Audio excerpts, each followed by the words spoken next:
The Alchemist's Last Riddle.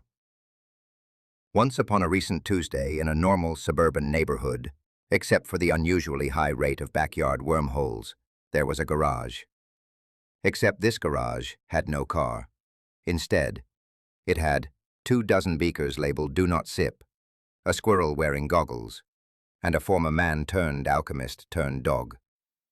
This is the story of Dr. Harlan Bott, a.k.a. the Alchemist, but still technically a man, with a PhD in theoretical alchemy, a strong opinion about toaster ovens, and zero filter.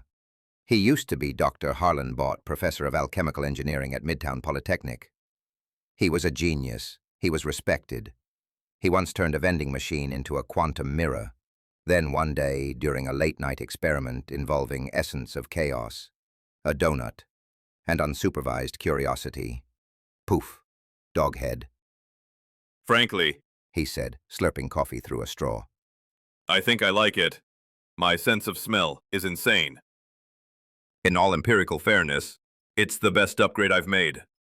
He said cheerfully, snout deep in peanut butter. Except I miss chewing gum. Still wore a lab coat, still paid taxes, still published academic papers, now with paw prints in the margins, and still caused at least one minor explosion a day. Dr. Bott used to be a brilliant, if mildly unstable, alchemist. He had a TED Talk titled, "Everything is Technically a Potion If You Believe Hard Enough," and the complete quantum cookbook collection. Theo was 11. His mom worked night shifts, so he stayed next door with his uncle. But every afternoon, he'd sneak into Dr. Bott's garage-turned-lab to watch the weirdness unfold. Drawn by the vending machine that dispensed emotional advice, and the weird warmth he felt just being around the guy.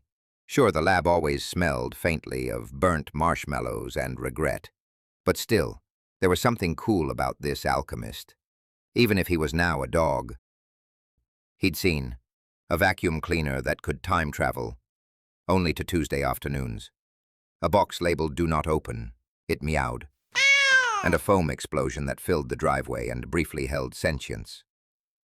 But today, the professor was sitting still, scribbling on a pizza box lid. This Dr. Bott said dramatically. is my last riddle. Theo blinked. Why a riddle? Is this like last time, when your final invention was a sentient umbrella that criticized my hair? No, this time I mean it. Dr. Bott replied. He cleared his throat, barked once, and dramatically read the riddle. What shines without light, can't be sold or bought, lives in the moment, and grows when it's caught. Theo tilted his head. Is it glitter? The doc snorted. Wrong, but also valid. Said Bott. Theo agreed to play along, even though every riddle hunt with Dr. Bott ended in slime-related dry cleaning, and one time, temporarily becoming a plant.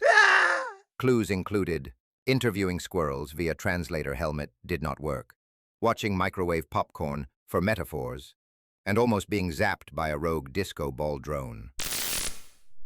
Theo started to realize every wild detour taught him something, not facts, feelings, like how the professor really listened when Theo talked, or how Dr. Bott always let Theo push the big red button, even when he definitely shouldn't, or how, somehow, this half-man, half-beagle made Theo feel like he mattered, back in the lab, amid wires and tea mugs and rubber chickens. Theo looked at the riddle again. The answer to this riddle isn't going to be a thing, is it? It's trust, teamwork, and having someone who believes in you even when you mess up. Correct! The doc howled. And you win the prize. He handed Theo a shiny badge that said, Level 1 Alchemist. Kinda gets it. So what was the alchemist's last riddle really about? Not gold, not glory, just this. The best things in life can't be stored in jars, posted online, or graded. They're shared, they're lived, and sometimes they wear a lab coat and eat homework by mistake.